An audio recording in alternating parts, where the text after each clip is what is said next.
Hello friends, स्वागत है आपका इग्नू सर्च के और एक नए वीडियो में। आज इस वीडियो में हम लोग बात करेंगे जो एक नई वैकेंसी आई है हमारे ट्रांसलेटर के लिए एनएचपीसी में। एनएचपीसी क्या है हमारा?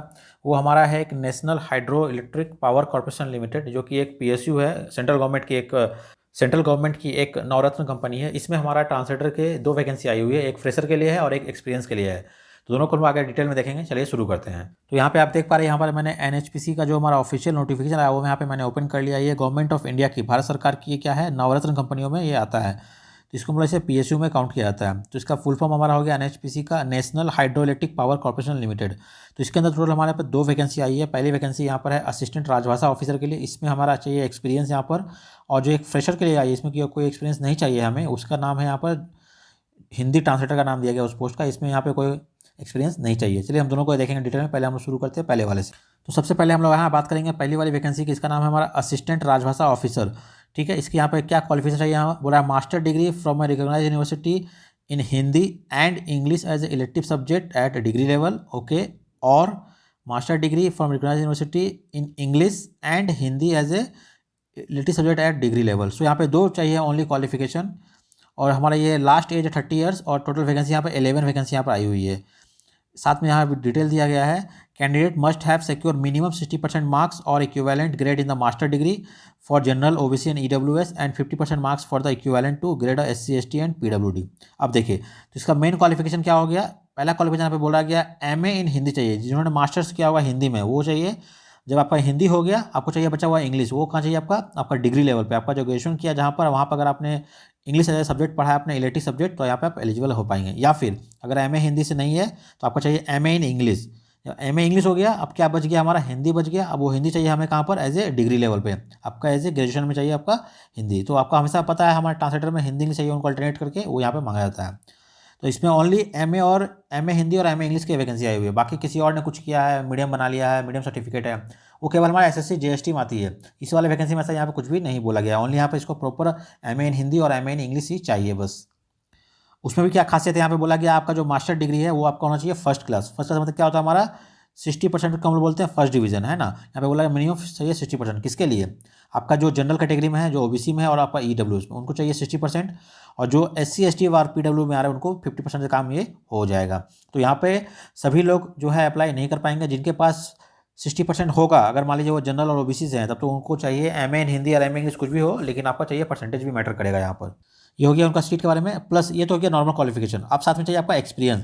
क्या चाहिए? एक्सपीरियंस मिनिमम 3 ईयर्स का चाहिए आपको यहाँ पे काम का experience on the last date of the application in the relevant field of central government, state government, PSU, जहाँ भी आपने कहीं काम किया है। मान लीजिए अगर आपको चाहिए 3 साल का एक्सपीरियंस इस वाले फील्ड से रिलेटेड, तो ये आपका ये पहला क्वालिफिकेशन हो गया। किनके लिए? असिस्टेंट राजभाषा ऑफिसर के लिए ये हो गया। इसकी भी लास्ट एज कितनी है? 30 साल ही एज है और टोटल वैकेंसी यहाँ पर 11 दी गई है। तो ये हमारा पहला पार्ट हो गया। यहाँ पे चाहिए एक्सपीरियंस। अब हम आगे बात करते हैं जो हमारा फ्रेशर है, जिसमें कि कोई भी चाहिए एक्सपीरियंस नहीं, तो उनको क्या करना है? उसका ये हमारा ये वाला पोस्ट है। तो इस पोस्ट का नाम क्या रखा है उन्होंने? इसका नाम रखा हुआ है हिंदी ट्रांसलेटर, इसका नाम दिया है उन्होंने।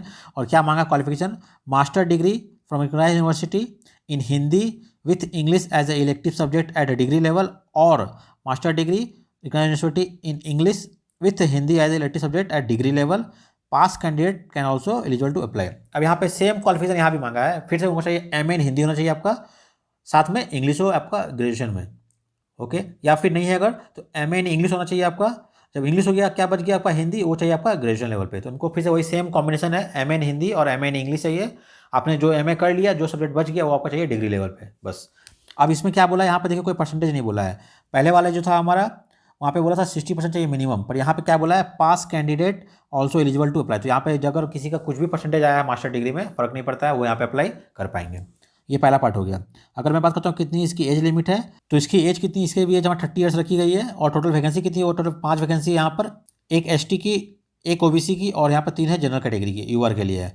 अब इसमें चाहिए हमारा एसेंशियल एक्सपीरियंस में क्या मांगा है? बोला 1 ईयर पोस्ट क्वालिफिकेशन एक्सपीरियंस चाहिए यहाँ पर। और यहाँ पे दे दिया है 1 year post qualification experience in the research और टीचिंग फील्ड में। और फिर दिया है यहाँ पर लास्ट वाला, देखिए और क्या बोल रहा है? डिग्री और diploma in translation from English to Hindi and vice versa from recognised university. तो यहाँ पे देखिए दो दो करके और दिया था। या तो आपके पास पहला वाला एक्सपीरियंस हो, ये वाला 1 ईयर का नहीं है मान लीजिए, तो नेक्स्ट 1 ईयर का आपका टीचिंग का एक्सपीरियंस हो। अगर वो भी नहीं है मान लीजिए, तो फिर आपके पास 1 ईयर का आपने डिग्री या डिप्लोमा किया हुआ। अब देखिए डिप्लोमा क्या हो गया? मतलब हमारा हो गया यहाँ पर PGDT, post graduate diploma in translation. तो हमारा ये PGDT, ये भी हमारा डिप्लोमा है, ये भी कितने का है हमारा 1 ईयर का एक्चुअली है। तो यहाँ पे बोला है इसमें हमारा हिंदी इंग्लिश वाइस वर्सा लिखा भी रहता है, तो यहाँ पे हो गया। अब देखिए यहाँ पे जिन लोगों ने PGCR किया होगा 6 महीने वाला, वो यहाँ पे एलिजिबल नहीं हो पाएंगे। इसलिए मैं बार बार बोलता हूँ, हमेशा अगर टाइम है आपके पास, हमेशा PGT को प्रीफर कीजिए। PGCR हर जगह पे वैलिड नहीं है, ओनली SSC में PGCR रहते हैं, पर बाकी जगह पे ज़्यादातर वो 1 साल का डिप्लोमा ही मांगते हैं। तो यहाँ पे देखिए PGT वाले यहाँ पे अप्लाई कर पाएंगे। तो क्या हो गया फाइनली इसका क्वालिफिकेशन अगर बात करें तो MA इन हिंदी होना चाहिए, साथ में इंग्लिश पढ़ा अपने अपने ग्रेजुएशन में चलेगा, और फिर MA इन इंग्लिश हो अगर, नहीं तो साथ में अपने हिंदी पढ़ाओ ग्रेजुएशन तब चलेगा। तो ये दोनों में से आपको कोई एक चाहिए कॉम्बिनेशन, है ना, MA हिंदी और इंग्लिश कोई भी एक चाहिए। आपने अगर फुलफिल कर लिया मान लीजिए, प्लस लास्ट में आपका चाहिए 1 ईयर का, अगर आपने डिप्लोमा PGT कंप्लीट कर लिया जिन लोगों ने, वो ये वाला फॉर्म को आराम से भर पाएंगे। अगर आपने डिप्लोमा नहीं किया है, आपका अगर एक्सपीरियंस है, तब भी आप इसको भर पाएंगे। तो आपका ये हो गया हमारा एज ए फ्रेशर के लिए। आप पोस्ट का नाम क्या है हमारा, हिंदी ट्रांसलेटर, इस पोस्ट का नाम दिया गया है। तो यहाँ पर ये लोग अप्लाई कर पाएंगे। उम्मीद करते हैं यहाँ पर चीज़ें आपका क्लियर हो पाई होगी। चलिए आगे बढ़ते, क्या क्या दिया वैकेंसी में। और अब देखिए यहाँ पे उन्होंने कुछ दिया जो सैलरी का बताया। अब सैलरी के अलावा जो है आपको कुछ यहाँ पे एक्स्ट्रा बेनिफिट मिलेंगे, जो आपका नॉर्मल पर्क्स रहते हैं। जैसे the company offer attractive compensation package like company का बेसिक पे आपका रहेगा वो हो गया, फिर DA DNS अलाउंस HRA मिलेगा, आपका कैफेटेरिया अलाउंस मिलेगा, परफॉर्मेंस अलाउंस, जो भी अलग चीज़ें मिलती है फैसिलिटी, वो आपको यहाँ पर सारा इसमें मिलने वाला है। हो गया। अब देखिए यहाँ पे 1 साल का आपका प्रोबेशन पीरियड रहने वाला है। अगर आपका सिलेक्शन हो जाता है, मान लीजिए आपका 1 साल का ट्रेनिंग पीरियड बोले, या फिर उसको बोलते हैं प्रोबेशन पीरियड, तो आपको ये 1 साल का रहने वाला है। पोस्टिंग कहाँ होगी आपकी, बोला जा रहा है आपका NHPC का जहाँ जहाँ इसका ब्रांच है ऑल ओवर इंडिया में, वहाँ भेजा जाएगा। अगर जरूरत पड़ा आपको अब्रॉड भी भेज सकता है, अगर आपको जरूरत पड़ा ऐसा तो ठीक है। अब यहाँ पे देखिए एप्लीकेशन फ़ी की बात करते हैं। आपका पैसा कितना लगेगा टोटल यहाँ पे लगेगा। जनरल कैटेगरी को EWS और OBC वाले को यहाँ पे लगेगा 600 रुपये, अब प्लस आपका GST यहाँ पे लगेगा, जो भी अलग एप्लीकेबल टैक्सेस है। यहाँ बोला सब मिलाकर, यहाँ बोला 708 रुपीज़, 708 रुपये यहाँ पे बोला जा रहा है कि आपको लगेगा। किसके लगेगा ये वाला, जनरल कैटेगरी EWS और OBC वाले को। साथ में बोला अगर कुछ बैंक वगैरह चार्ज लेते हैं, अगर बैंकिंग प्रोसेसिंग चार्ज है, वो भी आपको पे करना पड़ेगा। हो गया। अब यहाँ पे आप देखिए SC ST को पैसा नहीं लगेगा, PWD को नहीं लगेगा, और यहाँ पे फीमेल को भी पैसा नहीं लगेगा। मतलब जितने भी गर्ल्स कैंडिडेट हैं उनको कोई पैसा यहाँ पे नहीं लगने वाला है। इसलिए आप सभी गर्ल्स लोग इसको जरूर अप्लाई कीजिएगा। चलिए आगे बढ़ते हैं। आप यहाँ पे कुछ स्टेप दिया आपको कैसे अप्लाई करना है। बोला NHPC की जो मेन वेबसाइट है आपको वहाँ जाना है, और वेबसाइट में जाकर वहाँ पे जो आपका कैरियर एक ऑप्शन होगा, उस पर क्लिक करके आपको ये वाला नोटिफिकेशन यहाँ पे ओपन हो जाएगा, वहाँ से आपको इसको अप्लाई करना पड़ेगा। चलिए आगे देखते हैं यहाँ पर। ओके, अब यहाँ पे आ गया हमारा सिलेक्शन प्रोसीजर। आपको सेलेक्ट कैसे किया जाएगा, तो बोला इसका वो लोग एग्जाम लेने वाले हैं। कैसा एग्जाम होगा, कंप्यूटर बेस्ड CBT होने वाला है, और आपका एक रिटन टेस्ट होगा। अगर जरूरत पड़ा तो रिटन टेस्ट भी होगा, जिस जिस पोस्ट के लिए है, तो वो यहाँ पर रहने वाला है। क्योंकि इसमें हर तरह के पोस्ट मिक्स है, आपको मैं बता रहा हूँ केवल हिंदी वाले पोस्ट के बता रहा हूँ। मिनिमम क्वालिफिकेशन मार्क्स हो गया। अच्छा ये रहा। अब देखिए यहाँ पे जो टेस्ट सेंटर वगैरह बोला जा रहा है, वो बोला ऑल ओवर इंडिया एग्जाम होंगे, लेकिन टोटल ओनली 19 सिटीज़ में एग्जाम होने वाला है। आप देखिए आपका कौन सा नियरेस्ट सिटी पड़ रहा है, आप उसको सेलेक्ट कर लीजिएगा अपने एग्जाम के टाइम पर। ओके, अब यहाँ आ रहा हमारा scheme of examination, computer based test and written test. आपका जो एग्जाम होगा वो कैसा रहेगा वो चीज़ें। अब देखिए बोला है मीडियम ऑफ एग्जाम क्या होगा आपका, हिंदी इंग्लिश कोई भी होगा मीडियम आप ले सकते हैं। इसमें एग्जाम ड्यूरेशन 3 घंटे का एग्जाम होगा, 180 मिनट्स, मतलब 3 आवर्स का एग्जाम होने वाला है आपका, और टोटल 200 मार्क्स के एग्जाम होंगे ये, ठीक है।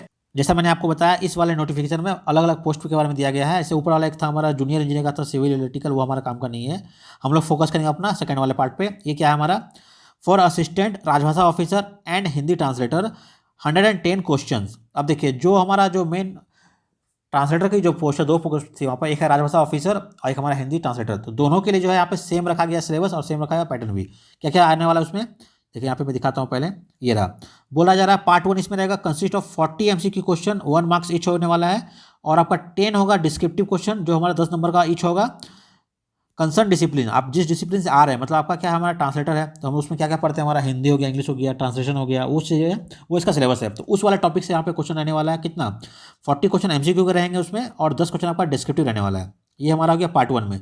फिर जो पार्ट 2 और पार्ट 3 दिया है उसमें क्या है, पार्ट 2 में दिया है 30 क्वेश्चन रहेगा हमारा जनरल अवेयरनेस। अब देखिए ये हमारा हो गया GA, इसके अंदर सारा चीज़ आ गया है ना, आपका history, geography, polity, economy, science, जो भी आप पढ़ते हैं जनरल अवेयरनेस, वो सारा इसमें कवर हो जाएगा। और आ रहा पार्ट 3 हमारा 30 क्वेश्चन है फॉर रीजनिंग बोला। अब ये बोला रीजनिंग के लिए, देखिए यहाँ पे मैथ मेंशन नहीं किया है ना, आपका मैथमेटिक्स नहीं आ रहा है इसका मतलब। तो यहाँ पे क्या हो गया इन समरी, अगर मैं बोलूँ शॉर्ट में, अगर आपको यहाँ पे मैंने लिख दिया आपके लिए। सबसे पहले क्या हो गया आपका 40 क्वेश्चन आपका आने वाले हैं, 40 × 1 40 मार्क्स के हो गए, और 10 × 10 आपका ये हमारा डिस्क्रिप्टिव है, लॉन्ग क्वेश्चन है, ये आपको लिखना पड़ेगा डिस्क्रिप्टिव में, ठीक है। ये होगा तो 140 यहाँ पर हो गए मार्क्स हमारे। ये हो गया हमारा किसका, हमारा जो मेन बेसिक फील्ड है, कंसर्न डिसिप्लिन, मतलब आपका जो ट्रांसलेशन का पार्ट है वो। और नीचे 30 क्वेश्चन आएंगे आपका जनरल अवेयरनेस, और 30 आएंगे आपका रीजनिंग से। तो कितना हो गया टोटल मिला के 200 मार्क्स यहाँ पे हो जा रहा है। तो 140 मार्क्स 140 मार्क्स का आपका किस में आ रहा है, आपका जो मेन आपने जो पढ़ाई किया ट्रांसलेशन का वो आ रहा है, उसमें आपका ट्रांसलेशन हो सकता है, हिंदी इंग्लिश का ग्रामर हो सकता है, ये चीज़ आपका 140 मार्क्स के।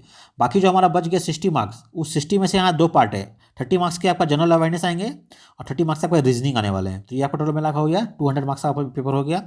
टाइमिंग कितनी है, 3 घंटे का आपका पेपर होगा। और इसमें से जो नेगेटिव मार्किंग दिया गया एमसीक्यू का क्वेश्चन है उसमें 0.25 आपका नेगेटिव मार्किंग है ना। अब ये हो गया, मतलब आउट ऑफ 200 देखा जाए अगर मान लीजिए, तो यहाँ पर आप बोल सकते हैं एक तरह से 100 डिवाइड कर दिए। आउट ऑफ 200 आपका 100 नंबर का आने वाला है डिस्क्रिप्टिव और आपका 100 नंबर का आने वाला है एमसीक्यू। अब इस 100 नंबर में से जो 40 नंबर है हमारा, वो हमारा होगा ट्रांसलेशन का एमसीक्यू, मैंने हिंदी इंग्लिश सिलेबस रहने वाला है। और बाकी जो बच गए हमारा 60, इसमें से फिर 30-30 बांट दिया उन्होंने। एक 30 में उन्होंने दिया जनरल अवेयरनेस और बाकी के 30 में उन्होंने दिया रीजनिंग हमारा। तो ये आपका एग्जाम का पैटर्न हो गया है। यहाँ पे आप एक अच्छे से रीड कीजिए, आपको यहाँ समझ में आ जाएगा। चलिए ये हमारा हो गया हमारा एग्जाम पैटर्न। आगे बढ़ता है कुछ इंपॉर्टेंट चीज़ें। अब यहाँ पे देखिए बोला गया अपर एज लिमिट क्या है, जैसे मैंने आपको बताया दोनों पोस्ट के लिए 30 साल लास्ट एज लिमिट है, लेकिन यहाँ पे कुछ जो आप जिस कैटेगरी से बिलोंग करते हैं उनको वहाँ पे रिलैक्सेशन मिलने वाला है। तो यहाँ पे 5 ईयर्स मिलेगा SC/ST वाले को, 3 ईयर्स मिलेगा OBC वाले, नॉन क्रीमी वाले को मिलेगा। और जो बाकी 10 ईयर्स है PWD जो ऐसा रहता है वो आपको नॉर्मली यहाँ पे दिया गया है। इसको आप देख लीजिएगा अच्छे से। कुछ चीज़ें और यहाँ पे देखते हैं इंपॉर्टेंट। अच्छा यहाँ देखिए अब बोला जो लोग अभी अपेयरिंग है, मान लीजिए फाइनल ईयर स्टूडेंट और semester appearing student are not eligible to apply, वो अप्लाई नहीं करते। जो लोग मान लीजिए रिजल्ट का वेट कर रहे हैं, the result should be declare before the date of closing date of online application. जब फॉर्म भरने की जो लास्ट डेट है उस लास्ट डेट से पहले आपका रिजल्ट डिक्लेयर हो जाना चाहिए, तभी आप एलिजिबल होंगे अप्लाई करने के लिए। अपेयरिंग वाले यहाँ पे अप्लाई नहीं कर पाएंगे। ओके सो ये हमारा शॉर्ट में, अब ये हमारा लास्ट डेट हो गया यहाँ पर। तो फॉर्म भरना ऑलरेडी स्टार्ट हो चुका है, आज का 2 तारीख को शुरू हुआ है। आज मैं वीडियो बना रहा हूँ 8 तारीख को, ऑलरेडी 1 हफ्ता हो चुका है ऑलमोस्ट बोल सकते हैं, पर अभी भी बहुत टाइम है। आपका लास्ट डेट कब दिया गया, आपका 1/10 है, इसका मतलब 1 अक्टूबर इसकी लास्ट डेट है फॉर्म फिल करने की, शाम को 5 बजे तक इस आपको यहाँ पे फॉर्म फिल कर देना है। तो अभी आराम से आपका 20 डेज टाइम है। बहुत ही अच्छी वैकेंसी मैं बोलूँगा। जो लोग फ्रेशर हैं, जिसके पास ये MA हिंदी और MA इंग्लिश का कॉम्बिनेशन बैठ रहा है और उन्होंने PGT कंप्लीट कर लिया है मान लीजिए एज ए फ्रेशर, इस फॉर्म को भर दीजिए। 5 सीट लग रहा है। स्पेशली अगर कोई गर्ल्स है तो बिल्कुल भरिए, क्योंकि यहाँ पे गर्ल्स का बिल्कुल फी नहीं लगने वाला है, फ्री है। आप पक्का ये फॉर्म भरिए, एटलीस्ट एग्जाम में बैठिए, एक एक्सपीरियंस लीजिए एग्जाम देने का। बाकी यहाँ से फिर से वो हिंदी वाला शुरू हो गया है। तो ये पूरा डिटेल हो गया। अगर आपको फिर भी कुछ प्रॉब्लम आ रहा है इसको समझने में, आप नीचे कमेंट कीजिए, मैं आपको हेल्प करने की कोशिश करूँगा। और ये वाला मैं PDF शेयर कर रहा हूँ अपने टेलीग्राम पे, वहाँ से आप इसको डाउनलोड करके इसको एक बार अच्छे से रीड कर लीजिएगा अप्लाई करने से पहले। उम्मीद करता हूँ वीडियो पसंद आएगा। चलिए मिलते हैं अगले वीडियो में।